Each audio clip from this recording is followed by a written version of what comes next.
The Little Glass Bottle is a short 5 to 10 minute adaptation of a story by Howard Phillips Lovecraft, written when he was about 7 years old. The original words and spelling have been kept.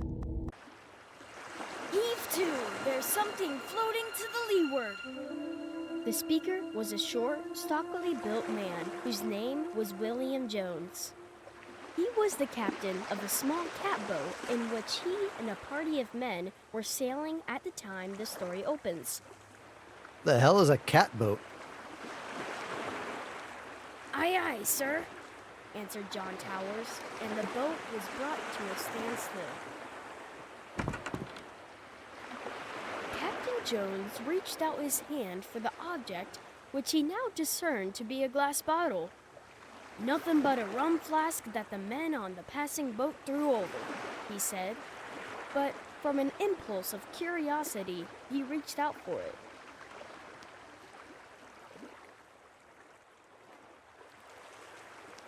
I like that this is a story from when he was younger and they gave it this kind of like almost cartoonish appearance. That's neat. It was a rum flask, and he was about to throw it away when he noticed a piece of paper in it. He pulled it out, and on it read the following. January 1st, 1864. I am John Jones, who writes this letter. My ship is fast sinking with the treasure on board. I am where it is marked on the enclosed chart. Captain Jones turned the sheet over, and the other side was a chart. On the edge were written these words. Dotted lines represent course we took. Towers, said Captain Jones excitedly. Read this. Towers did as he was directed. I think it would pay to go, said Captain Jones. Do you? Just as you say, replied Towers. We'll charter a schooner this very day, said the excited captain. All right, said Towers.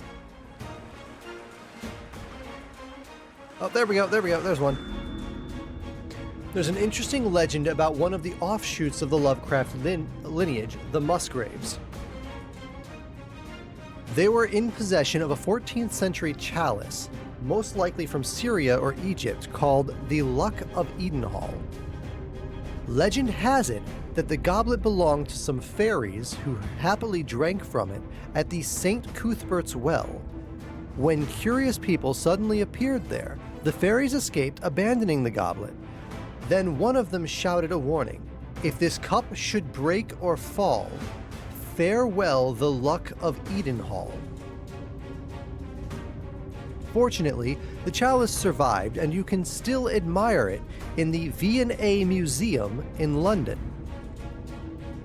This legend has been reappearing in pop culture over the years, ranging from an old German ballad through the name of a pop rock band and into manga.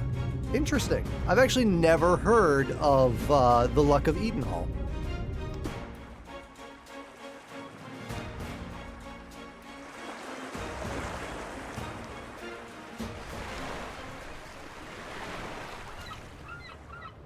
So they hired a boat.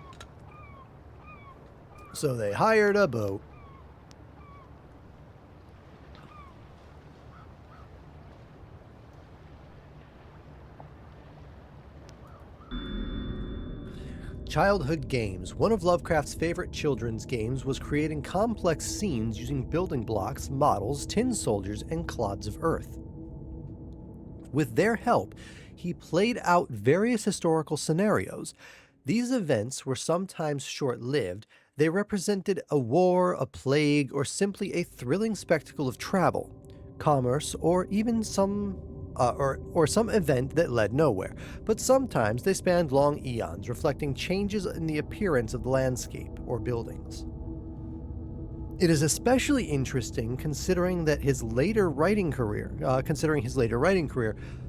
there was a kind of intoxication behind being lord of a visible world, albeit a miniature one, and determining the flow of its events. It was not his only childhood pastime. He enjoyed riding a bike, and he received for his 10th birthday so much that years later he described himself from that period as a veritable bicycle centaur. I kind of want to bicycle centaur.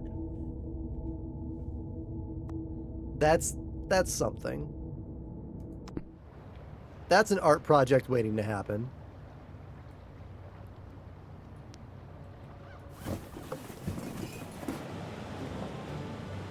And started off governed by the dotted lines of the chart.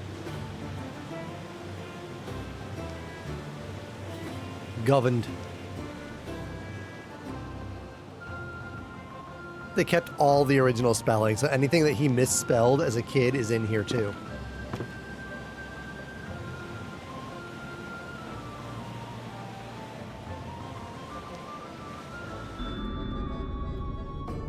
Fascination with science. H.P. Lovecraft learned to read at the age of 4. He quickly became interested in exact sciences, especially in chemistry.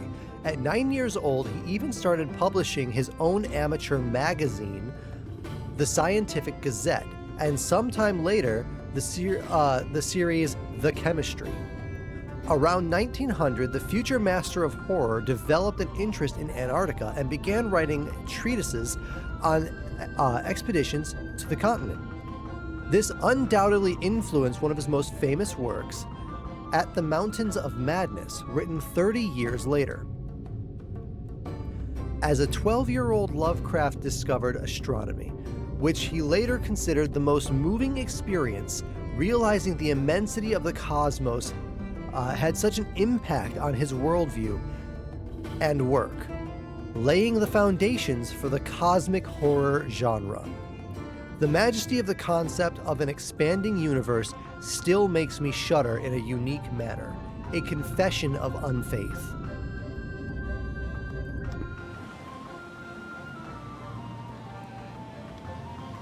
Not else? Alright. In 4 weeks, they reached the place where directed.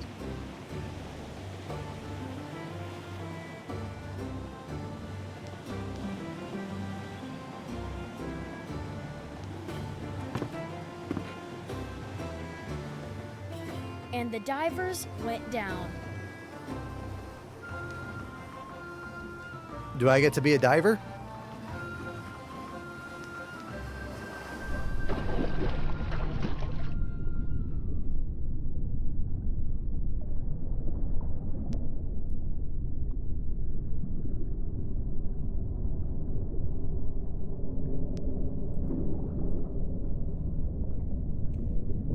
I do get to be a diver.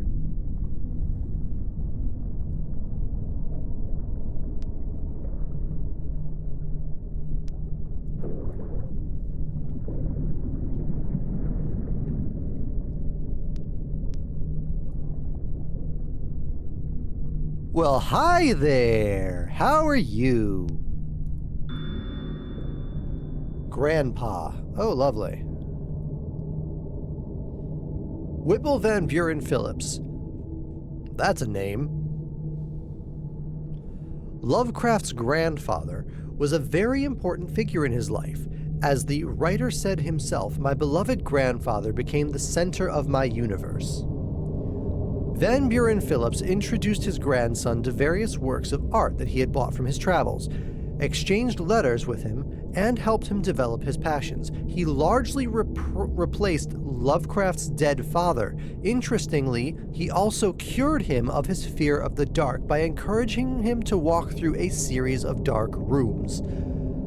Young Howard's grandfather was probably the only family member to tell Lovecraft improvised mystery tales, which undoubtedly influenced his later work.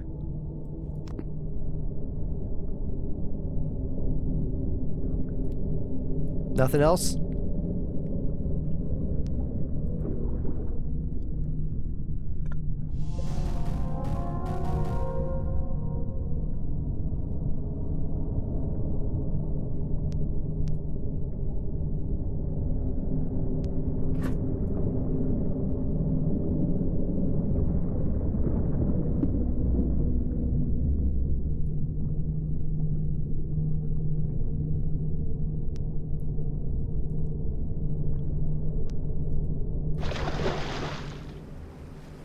and came up with an iron bottle.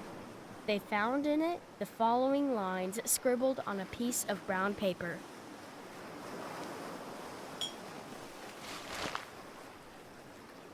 December 3rd, 1880. Dear Searcher, excuse me for the practical joke I have played on you, but it serves you right to find nothing for your foolish act. Well, it does, said Captain Jones. Go on.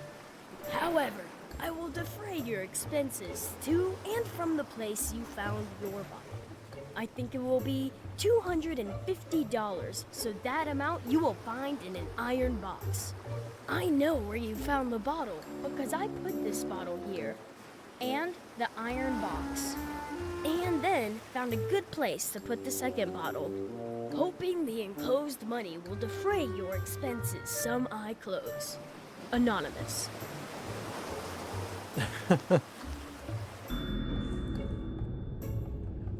There are a few puzzling elements in the little glass bottle.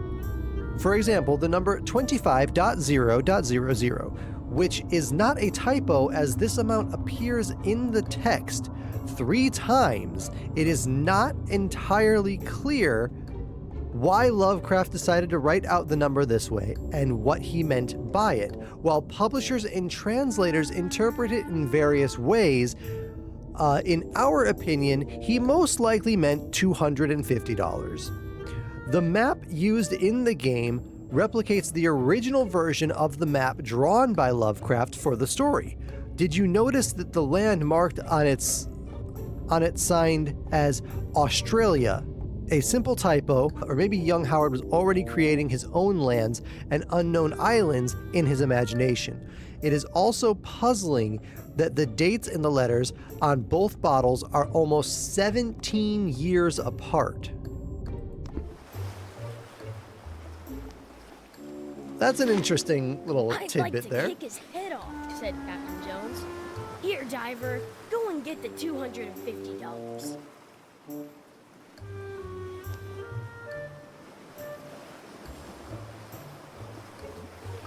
Anything fun? No? Okay. Back in.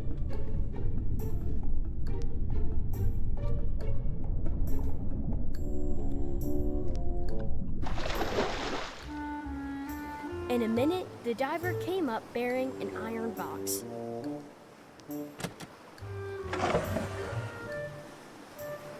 Inside it was found $250. It defrayed their expenses, but I hardly think that they will ever go to a mysterious place as directed by a mysterious bottle.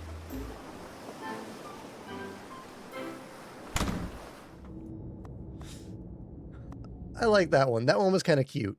Okay, we're going to go ahead and unlock the ones that I missed. I missed 3 again. The birth of the writer. Howard Phillips Lovecraft was born on August 20th, 1890 at 9 a.m. in Providence, Rhode Island. The exact date when the little glass bottle was written is unknown. Young Howard probably penned it in 1896 or 1897. It was first published more than 20 years after his death as a part of an anthology, The Shuttered Room and Other Pieces, in 1959. Lovecraft himself regarded the little glass bottle as a youthful attempt at a humorous story. H.P. Lovecraft to Reinhard Kleiner, the 16th of November, 1916. Scans of the handwritten original can be viewed in the digital repository of Brown University, Providence. Lovecraft developed an interest in literature at a very young age. One of the first books he read was Grimm's Fairy Tales. A year later, at the age of 5, he discovered 1001 Nights collection. I'm gonna get Philly to play ranked. No, don't do that. Oh God, no. Ranked is a horrible experience. As a 6-year-old, he came across the darkly atmospheric illustrations by Gustave Doré, or Gustave Doré, but there's no little symbol above the E, so I think it's Dor, which made a huge impression on him. At the same age, he became fascinated with the Hellenistic myths and began his writing adventure. My attempts to write in verse, the first of which I made at the age of 6, were in the form of raw, internally rhyming ballads, and I sang about the deeds of gods and heroes. However, 2 years later, his literary tastes underwent a key shift. That's when I discovered Edgar Allan Poe. It was my downfall at the age of 8. I saw the blue firmament of Argos and Sicily plunge into the darkness of the miasmic fumes of the tomb. From Selected Letters. Abdul al-Hazred.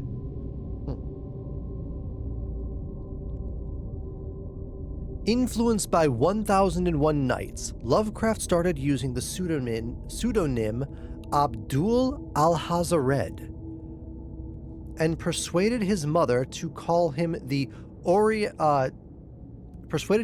take him to all of the Oriental curio shops and fit him up an Arabian corner in his room. H.P. Lovecraft to Robert E. Howard. It is not entirely certain whether the pseudonym was created by the young writer himself or invented by the family lawyer, Albert A. Baker. The name Abdul al-Hazred is certainly very well known to lovers of the Cthulhu mythology. Nicknamed the Mad Arab, Abdul was the author of the Necronomicon, the infamous forbidden book of secret knowledge, and has been mentioned by Lovecraft in various books. Later, Howard became very fascinated by ancient Rome, which resulted in the adoption of another nickname at the age of 7, El Valerius Messala, which he used during games. Welcome to the end of the video. Thank you for watching us finish up Dagon's DLC, The Little Glass Bottle. Next up is going to be the Railway Horror. We will get to that at a later time. It will likely be the next video that we release next Wednesday. I wanted to say I appreciate you guys for jumping in, and once again remind you that all of our videos are recorded live on stream. So if you want to join us for these videos, come meet up with me, chat a little bit, maybe share your own favorite horror stories. By all means, links are going to be down below. I appreciate anybody who comes in, drops in, comments, and maybe stops into the stream once in a while. Now, as the veil returns, I do hope you have a wonderful rest of your time, and I hope to see you at the next cult meeting.